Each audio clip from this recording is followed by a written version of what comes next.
Bismillahirrahmanirrahim. Assalamualaikum warahmatullahi wabarakatuh.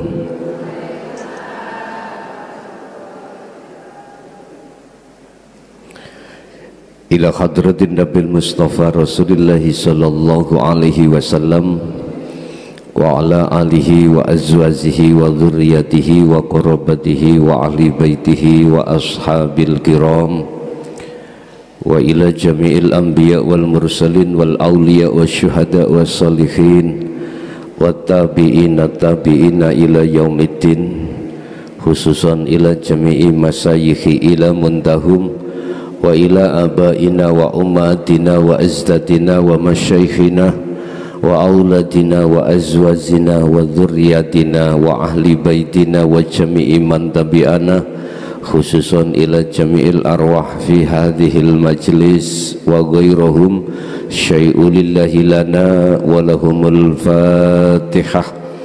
A'udzu billahi minasy syaitonir rajim.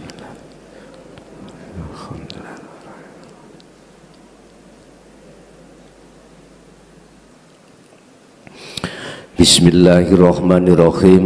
Bismillahi tawakkaltu 'alallah, la haula wala quwwata illa billah. Asyhadu an la ilaha illallah wa asyhadu anna Muhammadan abduhu wa rasuluh. Allahumma salli wa sallim wa barik alaihi wa ala alihi wa ashabihi ajma'in. Amma ba'd.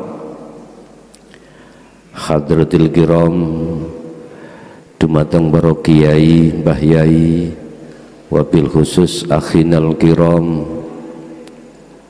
Romo Yai Ubaid wa ahlihi wa zauzihi wa dzurriyyatihi, wabil khusus semua jamaah yang hadir di majelis ataupun yang ada di Ponpes Jaya Baru. Alhamdulillah, dalam kesempatan malam hari ini kita masih diperkenankan Allah bertemu dan bermuajah dalam rangka taklim muta'alim yang untuk pada malam hari ini kita memasuki pada surat Al-Anfal, ya, surat yang ke-8 ayat 2 yang menceritakan tentang tanda-tanda hati ruhaniyah yang condong hanya pada Allah. Surat Al-Anfal, surat yang ke-8 ayat 2 yang temanya adalah salah satu tanda hati atau ruhaniyah kita yang hanya condong kepada Allah Subhanahu wa ta'ala. Bapak Ibu, hati yang condong kepada Allah, tidak terhadap selain Allah, itu proses awalnya itu adalah hamba yang dipilih. Hamba yang dipilih itu jumlahnya lebih sedikit daripada hamba yang tidak dipilih. Makanya panjenengan jangan heran kalau kita masuk pada taklim tentang masalah pengajaran ruhaniyah itu hanya sedikit, tidak sama dengan yang lain. Istilah lain, pengajian kalau sudah masuk pada ranah ruhaniyah itu jumlahnya lebih sedikit daripada pengajian yang tidak mengarah pada ruhaniyah, pada Allah. Makanya jangan heran, sebab saya yakin salah satu tanda hamba yang dipilih oleh Allah adalah ruhaniyah itu mengopen, membuka, menerima apa yang telah diajarkan oleh Rasulullah terhadap umatnya terkait bagaimana caranya ruhaniyah itu bisa mengahadkan, mengesahkan kepada Allah. Bagaimana ruhaniyah ini hanya berimannya kepada ahad. Di tengah-tengah ruhaniyah dibenturkan dengan keimanan oleh nafsu lewat akal. Satu contoh Bapak Ibu, satu contoh. Ini musim hujan. Biasanya musim hujan ini lebih-lebih yang ada di pegunungan sering terjadi longsor. Lah ngoten nggih? Nafsu lewat sifat basariyah memaksa akal kita untuk memberikan kabar terhadap ruhaniyah supaya beriman longsornya tanah itu dikarenakan air hujan yang lebat. Nggih napa mboten? Otomatis. Anak kita ada anak yang nggodho orang tua. Anak yang tidak menganut apa fatwa orang tua. Ada anak kita sebaliknya selalu patuh dengan apa yang difatwakan oleh orang tua. Nafsu lewat sifat basariyah terhadap diri kita memaksa akal ini untuk mengimani yang gudo itu adalah makhluk yang berupa anak. Nggih mboten? Tatkala ruhaniyah kita ini terjerumus di dalam iman yang dibisikkan oleh nafsu minal jinnati wan nas, maka keadaan hati kita itu sumpek, gelisah, sakit. Nggih napa mboten? Rumusnya gini, Pak.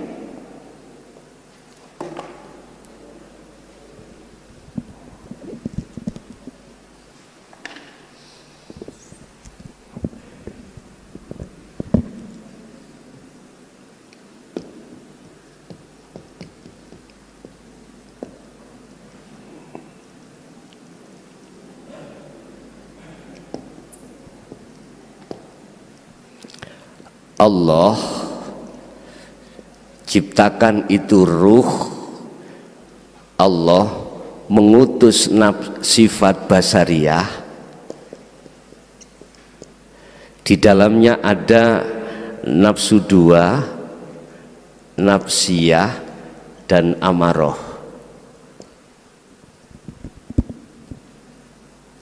Allah menciptakan ruh, Allah menyertakan sifat basariyah. Di dalam basariyah ada nafsu dua ini untuk mempengaruhi roh ini. Lewat apa? Lewat akal.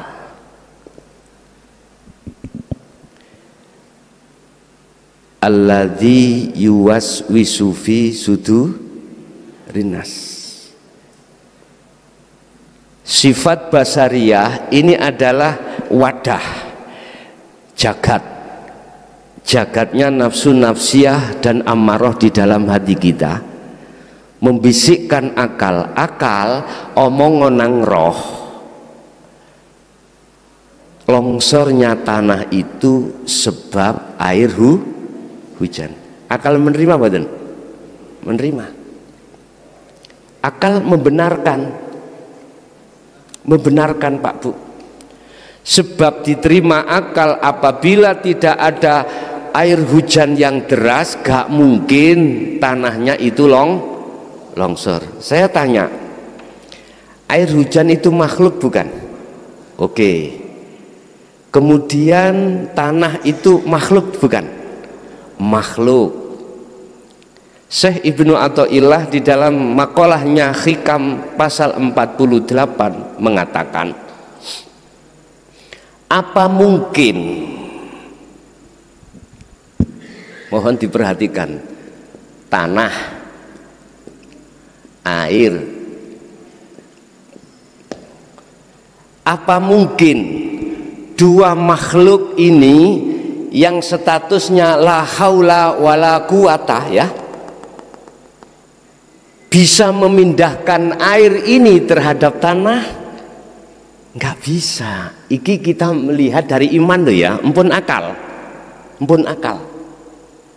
Apa mungkin air itu tanpa Allah di situ bisa menurunkan atau melongsorkan tanah?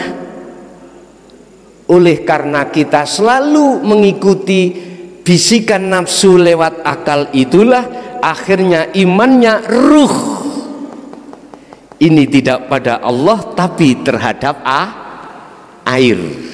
Oke, paham nggih? Syekh Ibnu Athaillah dawuh, apa mungkin air itu bisa memindahkan tanah, sementara air itu untuk pindah sendiri nggak bisa.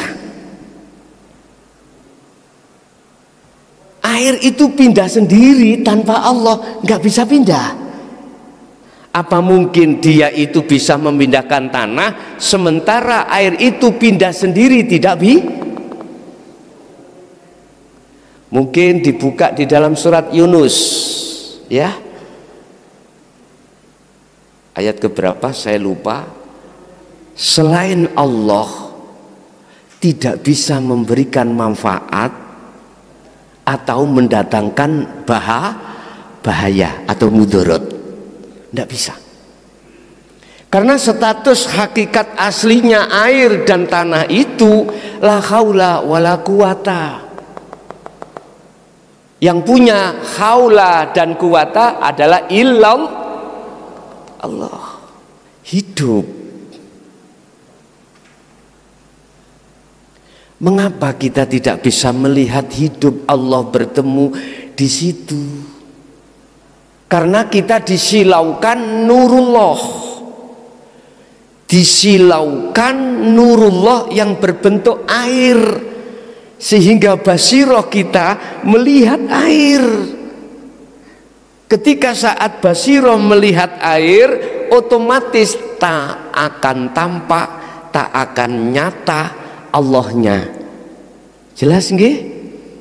Bu, jelas ya? Saged ditampi nggih? Bisa diterima? Oke, tak lanjut. Terus siapa yang menggerakkan tanah itu? Ternyata jawabnya adalah subhanalladzi asra bi 'abdihi. Dialah yang maha suci hidup, yang memperjalankan hambanya, tanah tadi. Kita bisa akan sampai klik tembus terhadap yang sebenarnya yang mempunyai penggerak adalah al-haq. Merekalah yang dipilih. Siapa yang dipilih? Pertama, hamba ketika saat fattabi'uni, kata Rasulullah, yang mengikuti aku di ajaran hakikat makrifat. Nah, di sini menerima, tapi ya jumlahnya minoritas atau sedikit. Kalau sudah bisa menerima ajaran Rasulullah di jalur dinul haq ini, langkah selanjutnya wa amilus sholihah, mempraktekkan daripada ilmu itu, termasuk ikimang. Sampai sudah ada iman, yakin yang menggerakkan atau yang melongsorkan tanah, menggerakkan tanah adalah Allah. Yang Allah itu huwal awwalu wal akhir wadh-dhahiru wal batin itu. Cuman saja kita belum menyatakan nyatanya Allah, tapi sudah ada iman. Itulah namanya muraqabah, Pak. Zikirnya ada di Sirul Asrar di tahapan Su'aul Basyirah.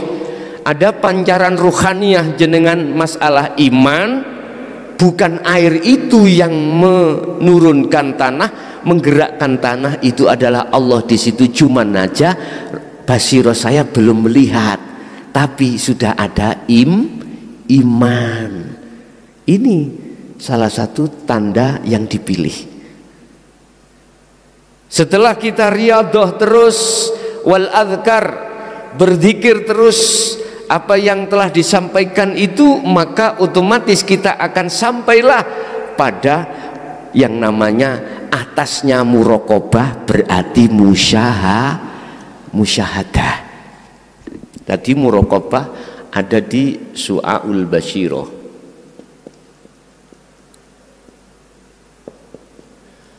Ini muraqabah. Rasulullah dawuh muraqabah itu anta budallaha ka'annaka taroh. Iku ihsan dalam syariat. Ketika kau menghadap, seakan-akan kau bisa melihat Allah. Seakan-akan loh Pak ya. Berarti bentuknya seakan-akan itu apa? Su'aul. Ada pancaran iman yang murni, hanya Allah lah yang menggerakkan tanah itu, cuman saja belum bertemu. Orang kalau ruhaniyahnya sudah duduk di sini Bapak Ibu, Allah janji di dalam surat Al-Ankabut ayat 5, mangkana yarju liqa Allah, barang siapa yang menginginkan bertemu terhadap Allah, janji Allah waktu itu pasti akan datang. Allah berjanji akan menemui jenengan. Maka itulah yang kumaksud ainul basirah. Inilah musyahadah, melihat. Loh, apakah roh itu yang melihat? Bukan Pak. Udah syaratnya dikatakan ruh bertemu Allah, ruh harus kembali ke asal. Asalnya kita itu ada apa enggak ada? Halo Ibu, tidak ada ya? Oke, yang ada siapa? Allah. Kita sekarang persoalan mengapa tidak tahu Allah itu karena kita merasa ada. Dengan hukum sebab akibat diadakan oleh Allah. Oke, Anda ingin ketemu yang ada? Kembalilah asal mula kita, wa inna ilaihi. Berarti kita kembali kepada Allah, kembali kita pada posisi kita dulu, tidak ada. Ketika dalam ruhaniyah jenengan ini sudah merasa tidak ada makhluknya ini, maka disitulah akan tampak, akan nyata hakikatnya yang ada. Siapa? Allah. Berarti yang melihat Allah siapa? Allah sendiri. Subhanallah. Resiko loh Pak, saya menjelaskan seperti ini itu resiko. Artinya resiko baghtatan, sesuatu yang mengagetkan terhadap mereka. Kita dulu ketika saat bertaklim, ya, kok berani kayak gitu tuh ya? Enggak. Saya berpedoman surat Al-Hijr ayat 94 dan 99. 94 sampai 99. Menjelaskan secara terang-terangan apa yang diperintahkan Allah. Surat Al-Hijr ayat 94 sampai 99. Itu menghitopkan Kanjeng Nabi. Kanjeng Nabi dulu ketika saat menjelaskan tentang hal ini yang masuk di dalam tauhid la ilaha illa ana, jelas Pak, dengan terang-terangan. Cuman kita mencari mukobalahnya itu katanya nggak ada. Lah ngaten nggih. Ning Quran enek surat Al-Anbiya ayat 25 ada kok. Cuman kita sendiri aja lah. Udah, kita kembali kepada Ainul Basyirah. Kalau kita sudah dikatakan kembali sampai pada Allah di dalam kurung amal arif, itulah yang disebut orang-orang yang ruhaniyahnya sudah makrifat pada Allah, sudah kembali. Bukan orangnya bisa melihat Allah, bukan.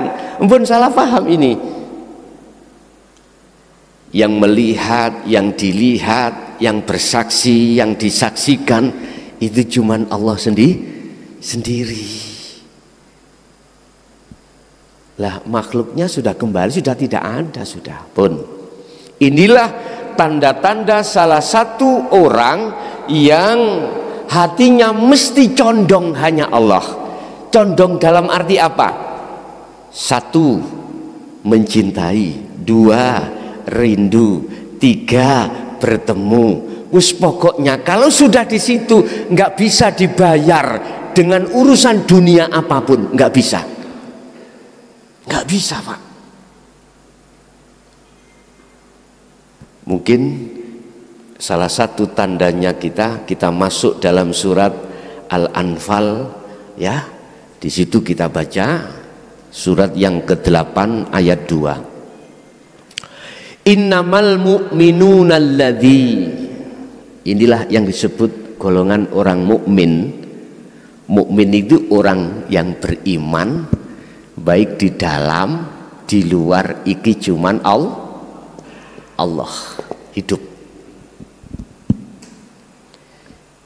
Innamal mu'minuna alladzi, maksudnya mukmin di sini adalah orang-orang yang ruhaniyahnya, imannya pada Allah sudah tidak bisa diprovokasi, tidak bisa digoda, nggak bisa. Nggak bisa, Pak. Jadi ketika saat ada air hujan yang lebat itu, tidak mengatakan hatinya, tidak melihat basirohnya terhadap air itu, ndak. Cuman akalnya tetap imannya air. Tapi ruhaniyahnya, ikut cara syariat mang akalnya. Cara hakikatnya ruhaniyahnya itu berhubung basirohnya, mata hatinya sudah buka kepada yang kebenaran, yaitu al-haq, hidup itu, maka di dalam hatinya itu lewat iman rasa merasakan hanya Allah. Nggak bisa. Ini diganggu gugat, ditutupi dengan air, utawa nurullah itu wujudnya air, nggak bisa beliau ini. Ini sing saya maksud, sesungguhnya orang-orang yang beriman idza zukiro, tatkalani den sebut, ya Allah, opo Allahu nama Allah, sopo Allahu nama Allah, maka wajilat, ngejer, ndredeg. Cara jenengan iki udah, cara oleh nangis iku nangis. Di situ kalimat wajilat itu dimaknani ngejer, ndredeg. Maksudnya ndredeg itu jenengan iki imannya sudah tidak bisa ditukar dengan apapun. Apa sing ndredeg kulubuhum, piro-piro atine alladzina amanu. Artinya, Pak, kalau ruhaniyah itu sudah bisa tembus terhadap hidup Allah pada air ini tadi, wajilat itu maksudnya udah nggak bisa digoyah iman ini. Istilah lain, kalau sudah masuk nggak ingin keluar lagi, nggak mau keluar, karena saking nikmatnya, saking apa ya bahasanya itu, wis gak iso digambarni lho Pak, ngoten lho, nggak bisa digambarna. Akhirnya dia nggak mau sebetulnya untuk keluar dari itu. Kemudian wa idza tuliyat, ketika den waca Wa idza tuliyat tatkalane den waca alaihim ing ngatasé mereka apa ayatuhu piro-piro ayat tanda untuk menuju pada Allah. Ini kan tanda, air itu tanda Pak, ayat menandakan bahwasanya kejadian ini yang menterjadikan adalah Allah. Beliau tidak melihat tandanya, tapi melihat yang menandai, yaitu Allah Subhanahu wa ta'ala. Ketika dihadapkan berbagai kejadian atau keadaan, apa jawabannya? Zadathum imanan, maka zadathum bertambahlah apane imanan, keimanan nih. Artinya gini Pak, kita disapa Allah lewat ayatnya. Iki alam nggih, kalau tak ngaji alam, jenengan menghadapi kondisi yang kita itu musibah. Ada 4 ya, musibah. Sebetulnya itu Allah berkata, saya ada di sini, lihat aku. Jangan melihat nurku. Makhluk iku mang berupa musibah. Makanya in asobahu musibah faqalu inna lillahi wa inna ilaihi bali'o. Artinya deloken Allah, lihat Allahnya, jangan melihat musibahnya. Karena musibah itu adalah sebagai alat Allah untuk menyapa orang-orang yang sudah beriman di sini, Pak. Paham nggih?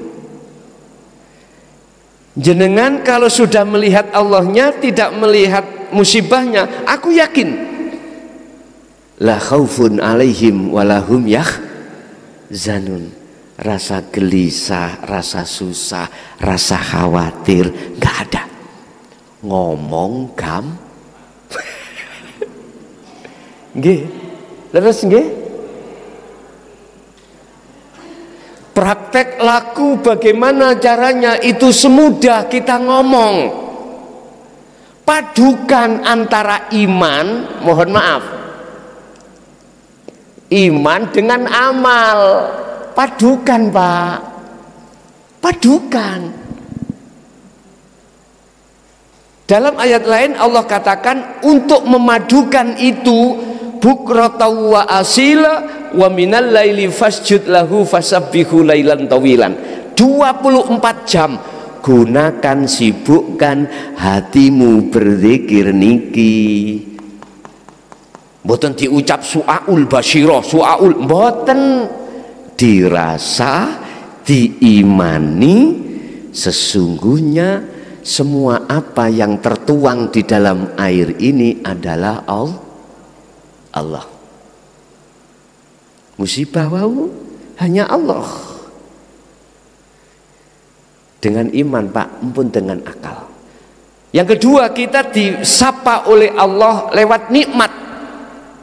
Nikmat itu makhluk, disapa kita. Suatu saat jenengan dapat rezeki, kita punya tanggungan, kok ya diwadi dalan Allah. Nikmat toh? Nikmat. Loh, kita ruhaniyah. Kalau dikatakan condong pada Allah, ruhaniyah kita mesti tidak kesusu. Oh, bahasa Indonesia tidak kesusu. Tidak buru-buru melihat nikmatnya, basirah kita melihat Allahnya. Dengan begitu apa yang muncul? Rasa syukur. Nggih mboten? Syukure gak hanya dibaca alhamdulillah utawi sekabai puji iku lillahi kagungane Gusti, gak hanya di lisan saja, di hati. Di hati kita hanya menetapkan yang berwenang di situ hanyalah Allah. Itulah syukur. Ketiga, kita disapa Allah lewat taat. Mana taatnya kita? Hukum syariat, larangan kita tinggalkan, perintah kita jalankan. Ketika itu terjadi pada diri kita, tidak melihat taatnya, Ketika kita sholat kan kelebu taat Pak ya, taat. Kita tidak melihat makhluknya di dalam diri kita, pada diri kita yang melaksanakan. Kita hanya sibuk hati kita melihat Allahnya. Sebab tanpa Allah nggak mungkin bisa ruku, bisa sujud, bisa duduk, bisa membaca rukun-rukun sholat. Nah gitu nggih. Inilah cara sholat untuk bisa khusyuk itu di situ. Qad aflahal mu'minuna alladzina hum fi sholatihim khosyi'un. Ada Pak tingkatan sholat. Pertama as-sahun, lalai. Kedua ada yang khosyi'un. Ketiga ada hafidun. Keempat daimun. Dalam Al-Quran semuanya itu. Tanda-tanda kalau kita condong ruhaniyah kita pada Allah, sibuk terlebih dahulu pada diri kita. Ketika terjadi ketaatan, itu bukan milik kita, milik Allah. Akhirnya sholat sampean gak gampang dimasuki nafsu untuk memprovokasi roh beriman bahwasanya kamu yang melakukan sholat. Akhirnya ruhaniyah kita itu tidak mudah ngakoni sing isok sholat iki aku makhluk. Ndak. Paham ya? Inilah salah satu tanda kalau ruhaniyah kita sudah condong pada Allah. Ketika tidak dihadapkan berbagai makhluk, itu sebetulnya Allah menyapa kita. Menyapa kita. Untuk supaya kita hadir terhadap Allah. Terakhir Allah menyapa kita. Waktu yang keempat adalah maksiat. Aduh, mana maksiat itu secara syariat? Perkara yang dilarang kita jalankan, terjadi pada diri kita. Iki sing tidak bisa diterima di hukum syariat Pak. Mohon maaf ya, empun diterima akal. Dasar ada di dalam Al-Quran, bila mana baik datangnya dari Allah, taat. Bila mana maksiat jelek datangnya dari nafsumu sendiri. Wis. Niki bertentangan nanti. Tapi sebetulnya tidak bertentangan kalau bisa untuk menetralisir, itu tidak bertentangan ayat ini. Apa? Ketika diri ruhaniyah yang sudah condong pada Allah, Allah menyapa suatu saat kita jasmani itu dilewatkan jalan maksiat. Contoh nggih, ngapunten Kang kata. Apapun maksiat sampean sudah tahu. Tapi beliau ini tidak sibuk melihat makhluknya yang berupa maksiat, tapi melihat Allahnya yang berlaku di situ. Cuman saja dia tidak bisa menghindar. Dalam hikam Allah katakan, bagi hamba yang sudah condong pada Allah, ketika dijatuhkan maksiat, dia tidak maksiat. Tidak maksiat. Apanya yang tidak maksiat? Ruhaniyahnya tetap condong kepada Allah. Cuman syariatnya tetap maksiat. Lah itu loh maksud kula. Ini gak kena ditiru Pak. Estu kalau belum condong ulah sekai ngono aku yo gak popo, sing penting kabeh Allah iku ngomong. Cuman ketika saat terjadi itu, tanda-tanda hati sudah condong bertemu Allah di situ, sudah tidak akan pernah mengakui dirinya yang berlaku. Udah, itu sudah kembali kepada yang tidak ada. Kita kan asalnya tidak ada, ingin bertemu yang ada. Kita harus kembali pada khitoh kita, asal kita tidak ada, harus kembali tidak ada. Barulah hijab-hijab yang menutupi ruhaniyah orang yang condong hatinya pada Allah itu tidak ada. Wa ala rabbihim yatawakkalun. Seterusnya mereka ini hanya tawakal pada Allah. Kalau kita membahas tawakal, Pak, tidak boleh hanya di lisan. Tandanya kalau kita betul-betul tawakal mudah saja. Kita disuruh tetangga kita kerja, entah di ladang, entah bangunan, apapun. Setelah kita selesai, mestinya kan mendapatkan gaji, bayaran. Gak digaji, Pak. Hati kita tidak menuntut, tidak minta terhadap tetangga kita, karena kita tidak merasa kita yang bekerja lagi itu dah. Inilah tawakal yang sebenarnya. Dikasih atau tidak dikasih itu tidak menjadi bahasan. Jenengan hanya sibuk bertemu Allah di kala kerja, hati condong hanya pada Allah.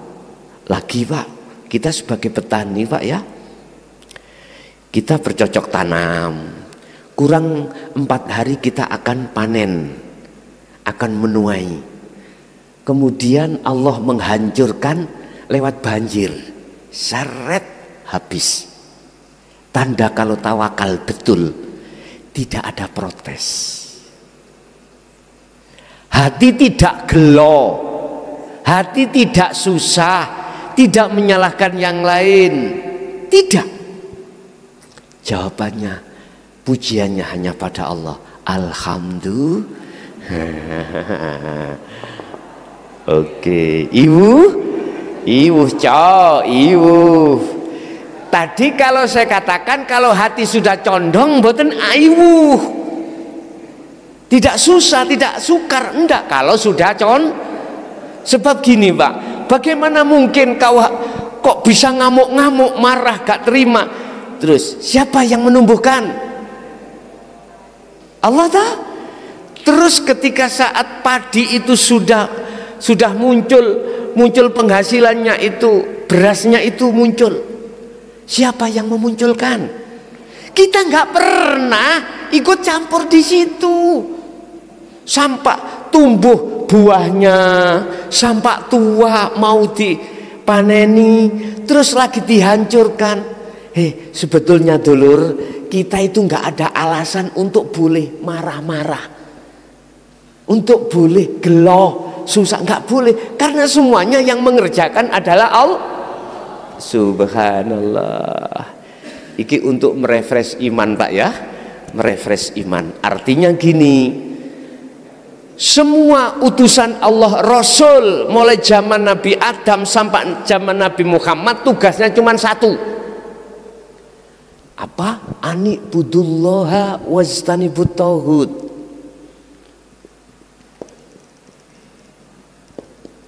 Surat apa ini?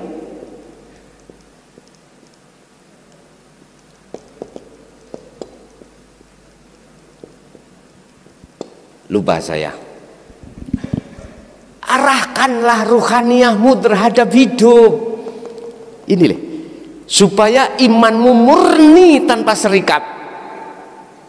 Kemudian wajtanibu, jauhkan imanmu itu terhadap tauhid iki. Tauhid itu apa?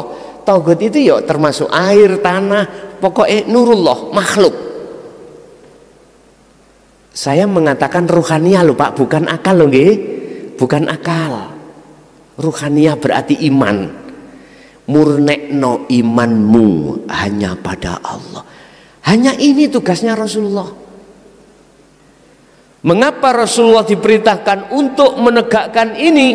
Karena di tengah masyarakat, di tengah umat pada saat itu, ruhaniyahnya itu beriman terhadap selain Allah. Kok umpama umat itu pada saat itu dulu imannya semuanya hanya pada Allah hidup, nggak mungkin Rasulullah diperintahkan untuk menyampaikan itu, nggak mungkin. Berhubung di tengah rai itu ruhaniyah kita itu berserikat menyekutukan Allah, baru disuruh untuk pembersihan ini. Nggak mungkin ibu-ibu ngengken putrane nyaponi omah ketika rumahnya itu sudah nggak mungkin. olehnya disuruh karena rumahnya itu kotor. Paham gak maksudnya? Disitulah kinayah para masayih dulu. Tolong dalam ngarepe omahku wis saponono terus. Aku nggak mau ada godong yang turun terus ketok rusuk, nggak mau. Ada santri yang disuruh Mbah Yai, tolong WC pondok, aku gak kepingin melihat iku kotor, bersihin terus. Lah santri-santri dulu saking patuhi terhadap Mbah Yai, nggih secara fisik dilakoni, tapi maksudnya mboten ngerti. Padahal maksudnya rumahnya ruh ini bersihkan dari selain Allah.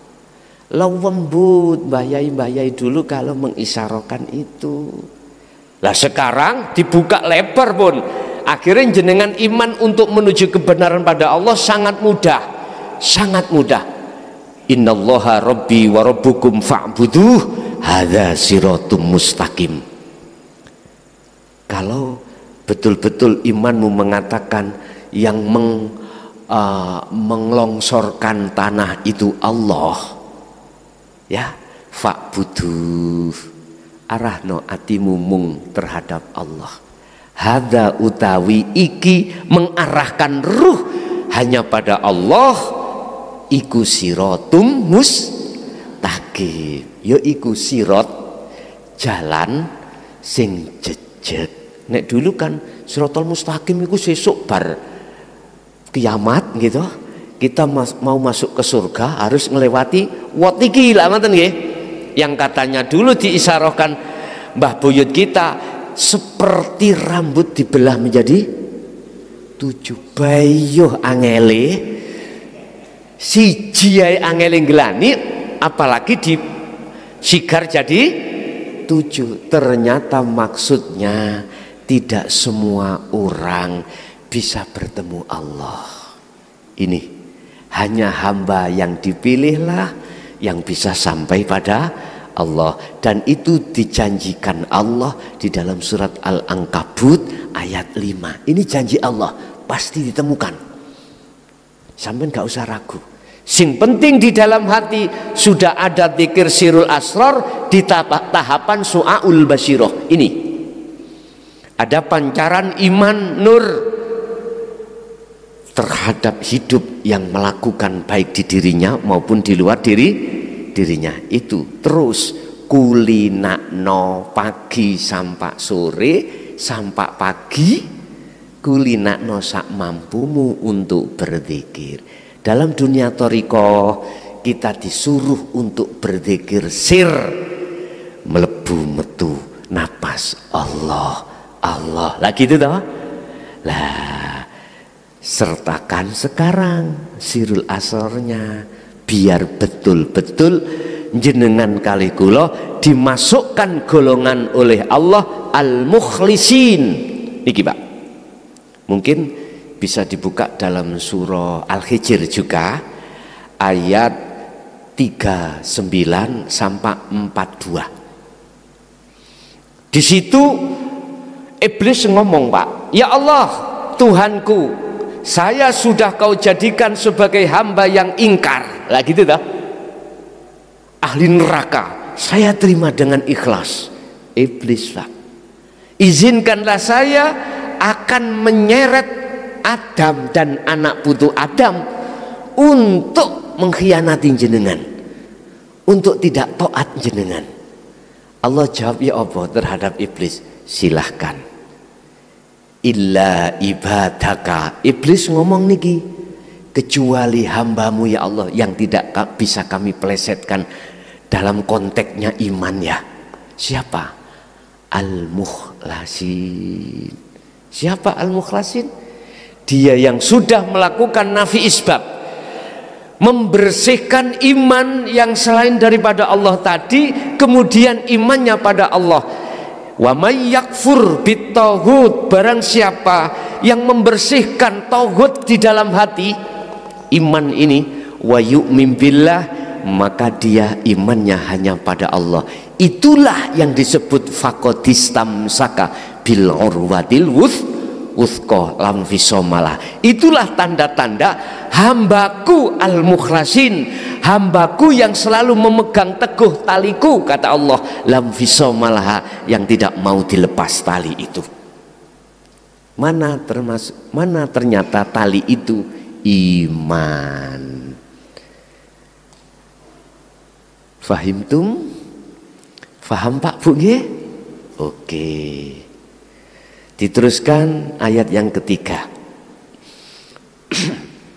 Secara fisik, siapa mereka yang hatinya ketika disebut nama Allah wajilat qulubuhum, klik langsung nang Allah, ya, yaiku alladzina wong akeh yukimuna kang podo negakno, menjaga as-sholata ing sholati. Ini kalau saya terjemahkan secara muhakamah, as-sholawah, as-sholata, as-sholawah ay al-maktubah, secara syariat sholat 5 waktu.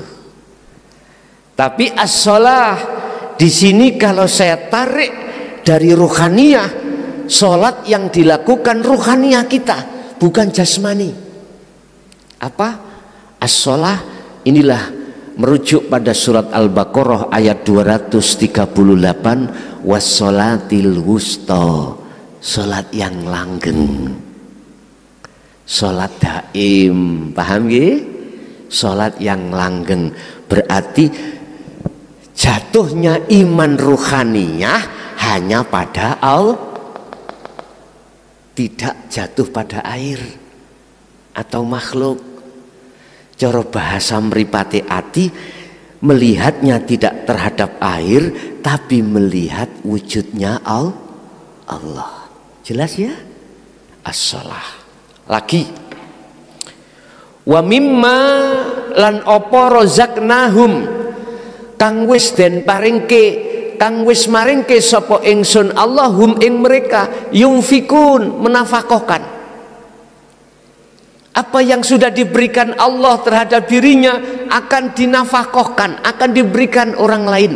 Contoh tentang ilmu. Nah ini Pak ya, dengan dasar inilah mengapa saya obral ilmu ini. Berarti saya obral. Kemarin saya tadi pagi, kok tadi pagi, insya Allah sekitar jam 11 saya dapat telepon dari jamaah kalau nggak salah Sulawesi, mengatakan, Gus, ini ngaji kok gak dihargai. Artinya gak dihargai, kok gak ada istilah, apalagi beat, kok gak ada finansial, kok murah gitu loh bahasanya. Ngelmu iki diukur ambek garwomu, anakmu, dunya bronomu gak cukup, gak mampu kita. Oleh sebab itu Allah menghadiahkan. Nek hadiah itu kan gak ada tendensi Pak ya, gak ada tendensi. Mimma rozaknahum yunfikun, apa yang telah diberikan Allah konteksnya ilmu, berarti diberikan terhadap orang dekat kita. Siapa? Anak, suami, istri, atau saudaraku, anfusakum wa ahlikum. Ini bentuknya. Iki konteks ilmu Pak ya. Jadi gak oleh ilmu itu gegem dewi, gak boleh. Harus dikasihkan, diberikan mereka yang membutuhkan. Iki konteks ilmu. Mimma rozaknahum yunfikun, apa yang telah diberikan Allah terhadap kita. Berbentuk apa itu? Yunfikun maknanya kita harus memberikan terhadap yang membutuhkan. Kalau bahasa syariat kita konteksnya yunfikun, mimma rozaknahum itu urusan dunya. Kita misalkan dikasih Allah rezeki, bisa membikin rumah, bisa membikin macam-macam Pak. Ingatlah fakir miskin, gitu loh maksudnya. Ingatlah anak yatim. Ingatlah majelis-majelis taklim, yayasan-yayasan pendidikan yang bernafaskan Islamia. Berikan. Gampangane ngomong, kalau pondok itu butuh biaya, masjid butuh biaya, bahasa kasare ojo mbidek. Ngerti ojo mbidek? Ngerti? Bahasa Mojokerto ojo mbidek kae. Karena kita ada yang kita berikan, kecuali nggak ada yang kita berikan, gitu loh Pak. Tapi kita ya nggak boleh memandang orang itu kok sekiranya kaya terus kita memandang pasti ada. Enggak Pak, kadang-kadang kita melihat orang itu kaya, hutangnya juga Pak algorim, utangi uke, tumpakane mobil, tidak tahunya mobil cicilan. Mohon maaf ya, kita melihat rumahnya mewah, ternyata itu kita masih nyicil. Kita memandang jangan hanya sebelah mata, Pak. Jangan sebelah mata. Kok ketok sugih ra gelem zakat. Lu ojo dhisik. Jangan dulu, kadang-kadang apa yang kita pandang orang itu bisa jadi orang itu kebutuhannya lebih besar daripada kita. Utangi ukeh. Loh, ngoten lho. Paham nggih? Wis, intine mimma razaqnahum yunfikun, ada yang lebih. Jadi nggak usah digodit, udah itu masjid butuh, itu pondok butuh, udah nggak usah. Kita punya guru, kita punya mursyid, kita punya guru akhirat, nggak usah disentil. Tapi gak oleh guru iku njaluk, ora boleh mursyid iku njaluk, mboten angsal. Yang sebenarnya gitu Pak. Nggak boleh memaksa terhadap jamaah 10% harus, nggak boleh Pak. Eman Pak kalau sampai seperti itu. Orientasi kita kalau sudah dikatakan condong hanya pada Allah, tidak ada urusan dengan urusan dunia. Paham maksud gue? Tapi mursyid, guru itu manakala dikasih gak oleh nolak. Iki susai. Gak oleh nolak. Gak oleh nolak. Lah itulah yang terjadi di dalam kehidupan kita. Berulang-ulang kali kita menghadapi persoalan itu. Oke. Bapak Ibu hadirin kembali kepada kecondongan ya. Bisanya rohaniyah jenengan ikut condong hanya pada Allah kalau mau ngulinakno, membiasakan hati berzikir dateng Gusti pun ikut tok kuncinya. Urusan jenengan secara jasmani selalu patuh dengan hukum syariat itu pendorong kita. Makanya mengapa Syekh Ibnu Athaillah mengatakan bila mana belum ada tanda-tanda condongnya hatimu ke makrifatan Allah, birriyadhati wal azkar. Ini Pak, riyadhah dan berzikirlah terus menerus. Lah riyadhah ini ada kaitannya dengan jasmani Pak. Mangan yo sak ono yai. Nek beliau dulu mendidik saya, kuwi ojo mangan nek gak luwe, ojo turu nek gak ngantuk. Bahkan ada yang mewajibkan kami untuk ngerawat, poso ngerawat. Paham nggih? Ada yang mewajibkan poso Daud. Itu semata-mata untuk menekan niki lho Pak, nafsu nafsiyah dan amarah.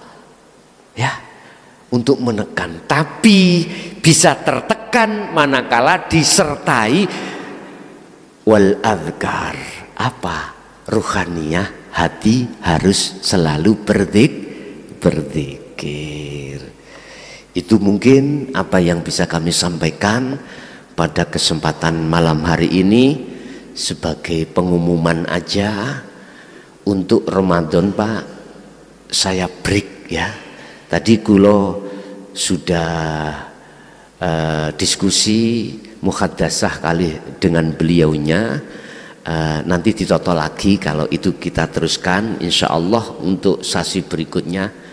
Kalau diperkenankan saya tak membawa kitab hikam, tetapi mohon maaf, hikam itu nanti saya tidak berorientasi dengan akal, tapi berorientasi dengan iman. Sebab per makalah itu Pak, ya mohon maaf, sungguh substansinya, makhlus syahidnya susah untuk kita terima jikalau kita tidak betul-betul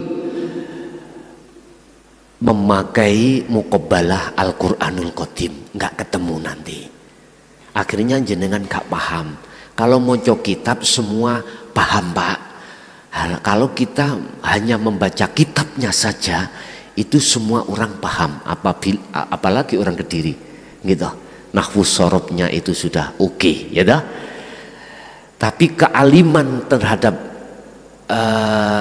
iman untuk mencondongkan ruhaniyah lewat makalah-makalah Syekh Ibnu Athaillah terhadap Allah itu susah. Jadi kalau wau dapat pelajaran dari beliaunya, wong nek oleh njaluk iku ning ngarepe omah paling tidak 2000. Lah ngeten nggih. Orang minta-mintai lho Pak, 2000. Gak mungkin kita kasihkan 1 juta. Gak mungkin kita berikan yang banyak. Ternyata tamu yang masuk kalau sudah masuk di dalam, terus di situ cocok ambek tuan rumahi, kabeh dikekno.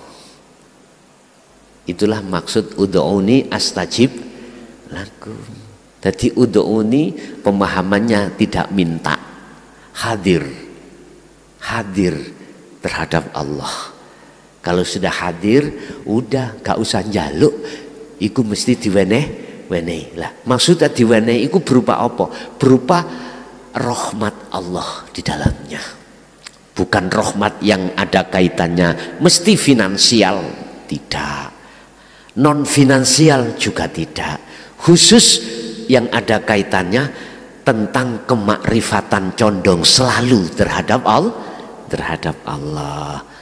Terus dalam sasi Ramadan, karena saya fokus di pondok Pak, fokus di pondok untuk memberikan pelajaran dasar hakikat untuk sebagai modal terhadap pemula supaya bisa melakukan kholwat sampai pada Allah.